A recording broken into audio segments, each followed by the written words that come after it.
हाय नमस्कार, मैं हूं अली असगर और आप देख रहे हैं SR news Gujarat. Please like, subscribe and share करो। 26 जनवरी 2022 73वें गणतंत्र दिवस के मौके पर AIMIM के गुजरात प्रदेश अध्यक्ष साबिर भाई काबलीवाला के अध्यक्षता में अहमदाबाद स्थित ऑस्ट्रेलिया दरवाजा के पास ध्वजवंदन का एक कार्यक्रम आयोजित किया गया था, जिसमें गुजरात भर से और अहमदाबाद से AIMIM के सभी पदाधिकारीगण और कार्यकर्ताओं ने हिस्सा लेकर ध्वजवंदन किया। ध्वजवंदन के बाद एक बाइक रैली का आयोजन किया गया था, जिसमें युवा वर्ग ने बाइक लेकर अहमदाबाद में घूमे थे। SR न्यूज़ गुजरात के लिए सावन अलियार हड़किया की रिपोर्ट।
बड़ा दिन है जो गणतंत्र दिन गिना जाता है। उस दिन के मौके पर MIM की तरफ से आज यहाँ पे ध्वजवंदन का कार्यक्रम रखा गया था। अल्हम्दुलिल्लाह वो कार्यक्रम हमने कंप्लीट किया है और यहाँ पे आज हम एक होने का सबूत पेश करते हुए इकट्ठा हुए हैं और आइंदा भी इंशाल्लाह हम एक साथ मिलके हर जगह पे जो भी काम होगा उसमें कांधे से कांधा मिलाकर काम करेंगे। आपको सबसे पहले ये बताती चलूं कि गणतंत्र दिन इसका मतलब क्या होता है। 15 अगस्त का दिन आज़ादी का दिन था। उस दिन हमारा देश आज़ाद हुआ था और गणतंत्र यानी बंधारण, यानी हम अब आगे हमारे देश के अंदर कायदे कानून कैसे होंगे, बंधारण कैसा होगा, किसी को इंसाफ चाहिए तो किस तरीके से वो हासिल करेगा, उसके ऊपर बाबा साहेब आम्बेडकर ने जो पूरा बंधारण तैयार किया, वो बंधारण आज के दिन हमारे देश के अंदर लागू हुआ। तो वो बंधारण की खुशी के अंदर हम आज का ये दिन बनाते हैं। आज बाबा साहेब आम्बेडकर जैसे शख्सियत जो हमारे देश के पास थी, उन्होंने अपनी सारी मेहनत लगाकर ये बंधारण तैयार किया है। लेकिन 2014 के अंदर से बीजेपी की सरकार जब से केंद्र में स्थापित हुई है, वो सरकार बंधारण को खत्म करने के अंदर लगी हुई है। और हमारी MIM की जो पार्टी है, हमारी पार्टी का एक ही मकसद है कि दबे कुचले पिछड़े मुस्लिम आदिवासी जो भी मजलूम है उनका साथ लेते हुए बंधारण को हम बचाएं। आज हमारे भारत देश की जो हालात है सबसे खराब है और यहाँ पे बंधारण नाम की कोई कायदा कानून व्यवस्था नाम की कोई चीज़ नहीं रही है। तो बस एक ही मुहिम हम लेके चले हैं कि कायदा बचाएंगे, हमारा बंधारण बचाएंगे और बंधारण के अंदर हमारे लिए जो हक रखे गए हैं वो बंधारण के दायरे में रहते हुए हम इनके पास से मांगनी करेंगे कि हमारे हक हमको अदा किए जाए। आज यहाँ हम सब मिलके ये अहद करें कि कहीं पे भी किसी पे भी जुल्म हो रहा है, उसके ऊपर कोई तकलीफ आ रही है तो हम कांधे से कांधा मिला के उसका साथ देंगे। यही हमारे देश की एकता है। हिंदू, मुसलमान, सिख, ईसाई, पारसी, बहुत सारी जातीय धर्म वाले लोग यहाँ पर मौजूद है। हम साथ में कांधे से कांधा मिला के चलते हैं और यही एकता और अखंडता है हमारे देश की। इंशाल्लाह हम इसको कामयाब करेंगे और साथ में लेके चलेंगे और हमारा बंधारण हम बचाने की पूरी कोशिश करेंगे। अस्सलाम वालेकुम। फिर हमने राष्ट्रध्वज को सलामी दी है। प्रमुख साहब हमारे बैठे हैं, साबिर भाई काबलीवाला साहब।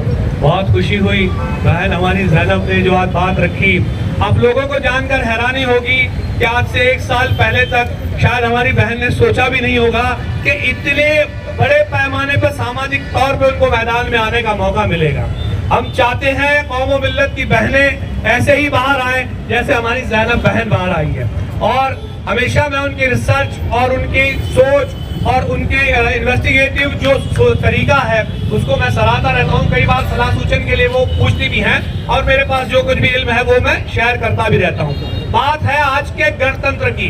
तो दोस्तों और साथियों, गण और तंत्र, गण का मतलब होता है प्रजा और तंत्र हमारे पास जो भी खड़े पैर खड़ा था, यहाँ पुलिस डिपार्टमेंट के लोग थे, सरकारी महकमे के लोग थे, ये सारे लोग थे। तो 26 जनवरी 1950 को हमारे देश को गणतंत्र जो स्वरूप में मिला उसे हम संविधान कहते हैं। हम ऑल इंडिया मजलिस-ए-इत्तेहादुल मुस्लिमीन, एक सियासी जमात, एक सियासी पार्टी, हम ये चाहते थे कि समाज के अंदर में समानता आए, सबको समान हक मिले, नागरिक जो है उनको दृष्टिकोण देखने का जो था तंत्र का वो एक समान हो। लेकिन बंधारण जो सबको समानता देता है, 26 जनवरी 1950 को जिस दिन ये लागू हुआ उसके मुकम्मल 5 महीने के बाद, 6 महीने के बाद 10 अगस्त 1950 के दिन इसमें फर्क नाफिज किया गया। उस वक्त की सरकार ने ऑल इंडिया मजलिस-ए-इत्तेहादुल मुस्लिमीन का एक एक कार्यकर्ता, एक एक सिपाही कटिबद्ध है,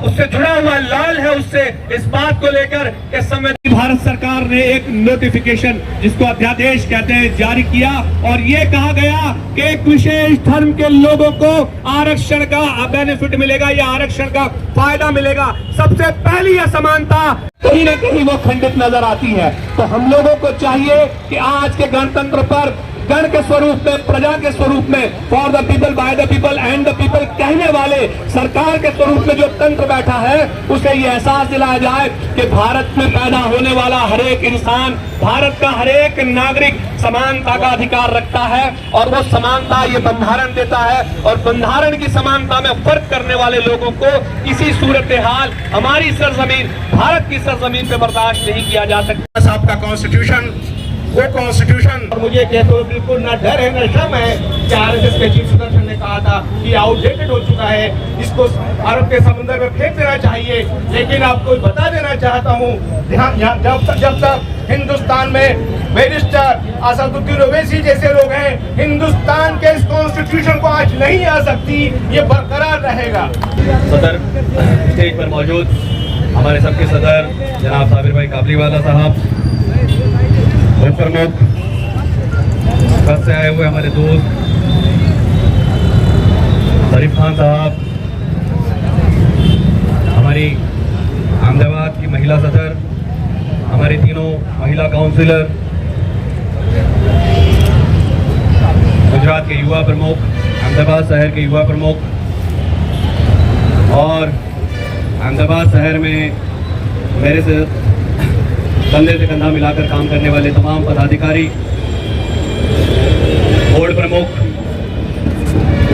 सारे कार्यकर्ता और देश की तमाम जनता को 73वां गणतंत्र दिवस की बहुत बहुत मुबारकबाद। आज जब हम गणतंत्र दिवस की बात कर रहे हैं, बहन जैनब ने, भाई दानिश भाई ने आपको बताया, हम बात करते हैं कि बहुत सारे लोगों ने मिलकर भारत का संविधान लिखा था। उसमें कुल 7 लोग थे जो बाबा साहब के साथ कॉन्स्टिट्यूशन की ड्राफ्टिंग कमेटी में थे। जिन 7 लोगों ने मिलकर लिखा था उसमें आज के दिन पर मैं मोहम्मद सादुल्लाह सैयद साहब को याद करने की करूंगा कि जिनका नाम जानबूझकर जो पार्टियां अपने आप को सेक्युलर कहने का दम भरती हैं उन्होंने छुपा दिया था।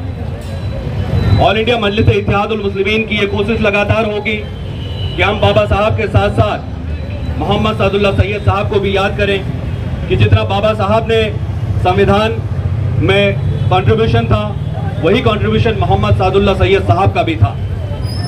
मैं आज के दिन पर मोहम्मद सादुल्लाह सैयद साहब को याद इसलिए कर रहा हूं क्योंकि हम चाहते हैं देश में दलित और मुसलमान एक साथ आए,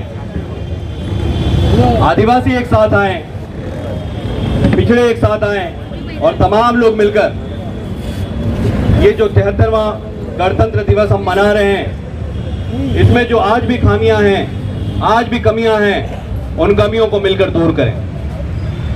कहने के लिए हम 73वां गणतंत्र दिवस मना रहे हैं, 76 साल हमको आज़ादी को हो गए हैं, लेकिन आज भी हमारे देश में लोग बेरोजगारी भूखमरी से मरते हैं।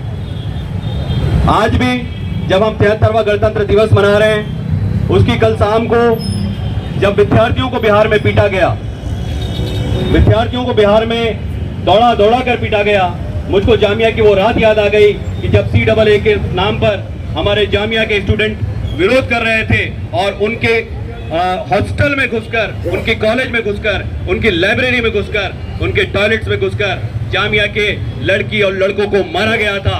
कल जब मैं बिहार की वो घटना को देख रहा था, किस तरह से लॉज के अंदर घुसकर ये भाजपा और संघ परिवार की सरकार ने उन लड़कों पर जुल्म किया। हम ये चाहते हैं कि गणतंत्र दिवस के 73वें गणतंत्र दिवस के मौके पर हम ये अहद करें कि हम इस तरह का कोई भी जुल्म बर्दाश्त नहीं करेंगे, चाहे वो बिहार में होने वाले मासूम विद्यार्थियों पर जुल्म हो, चाहे वो जामिया के लड़कों पर जुल्म हो, चाहे JNU के लड़कों पर जुल्म हो, चाहे BHU के लड़कों पर जुल्म हो, हम विद्यार्थियों पर होने वाले जुल्म को बर्दाश्त नहीं करेंगे। आज के दिन पर ऑल इंडिया मजलिस इत्तेहादुल मुस्लिमीन के महामंत्री होने के नाते पर, अहमदाबाद शहर प्रमुख होने के नाते पर कल बिहार सरकार की पुलिस ने जो बर्बरता दिखाई है, मैं उसको कंडेम करता हूं, उसकी भर्त्सना करता हूं कि बिहार सरकार को, भाजपा शासित बिहार सरकार को तुरंत अपने पद से, सरकार से राजीनामा देना चाहिए, विद्यार्थियों की माफी मांगनी चाहिए। हम ये मांग करते हैं कि जिस तरह से 73वें गणतंत्र दिवस में सरकार को रोजगार न देना पड़े, इसलिए हमारी गुजरात की भाजपा सरकार आए दिन पेपर लीक करवाती है, आए दिन पेपर लीक करवाती है, एग्जाम रद्द हो जाते हैं और उस वजह से सरकारी भर्तियां पिछले 2 साल से अटकी पड़ी है, वो भर्तियां नहीं हो पा रही है। हम गुजरात सरकार से कहते हैं, वो चाहे विजय रूपानी की सरकार हो या अभी भूपेंद्र पटेल की सरकार हो, भूपेंद्र पटेल को जो पेपर लीक हुए हैं उनकी जिम्मेदारी लेते हुए उनके पद से राजीनामा देना चाहिए। हम ये मांग करते हैं कि जो गुजरात में युवाओं के साथ अन्याय हो रहा है, उनके रोजगार के नाम पर उनको छला जा रहा है, उनके पेपर की फीसें तो भरवाई जा रही है, उनके एग्जाम की फीसें तो भरवाई जा रही है, लेकिन उनकी एग्जाम नहीं हो रही है। उनमें ना जाने कितने कितने तरीकों से रोज पेपर लीक होते हैं। ऑल इंडिया मजलिस इत्तेहादुल मुस्लिमीन इंशाअल्लाह ये लड़ाई को भी सड़कों पर लड़ेगा। हम ऑल इंडिया मजलिस इत्तेहादुल मुस्लिमीन की तरफ से हमारे सदर जनाब साबिर भाई काबलीवाला की सदारत में आने वाले विधानसभा चुनावों में युवाओं के, महिलाओं के, बच्चों के, दलितों के, आदिवासियों के, मुसलमानों के हर अधिकार की लड़ाई सड़कों पर, न्यायालयों में, जहां जहां भी लगेगा वहां लड़ेंगे। और 2022 में जो चुनाव आने वाले हैं विधानसभा के, उस चुनाव में मजबूती से भाजपा और कांग्रेस को जवाब देते हुए विधानसभा में हमारे ज्यादा से ज्यादा उम्मीदवारों को हम पहुंचाएंगे। जब मैं महिलाओं की बात करता हूं, महिलाओं पर अत्याचार होने की बात करता हूं, और जब मैं अपनी स्टडी को देखता हूं और पिछले साल में किए हुए केसों की संख्या को देखता हूं, तो मैं कई बार सोचता हूं कि ये सरकार, देश में बैठी हुई नरेंद्र मोदी की सरकार, महिलाओं में भी हिंदू मुसलमान ढूंढती है, महिलाओं को भी वो हिंदू और मुसलमान के नजरिए से देखती है। चाहे वो बुल्ली सुल्ली ऐप का मामला हो, जिसके ऊपर मुस्लिम महिलाओं की तस्वीरों को लगाकर नीलामी की जाती है, और नरेंद्र मोदी की सरकार से और नरेंद्र मोदी से एक शब्द उसके मुंह से निकलता नहीं है, क्योंकि सिर्फ उनके लिए महिलाएं, हिंदू और मुसलमान है, वो महिलाएं नहीं हैं। हम इसकी भी भर्त्सना करते हैं कि नरेंद्र मोदी को माफी मांगनी चाहिए और मुस्लिम महिलाओं के लिए ये बुल्ली सुल्ली ऐप पर ये जो सारे कारनामे किए जा रहे हैं, उन तमाम लोगों के खिलाफ NSA जैसे सख्त कानून का इस्तेमाल कर उनको जेल में डालना चाहिए।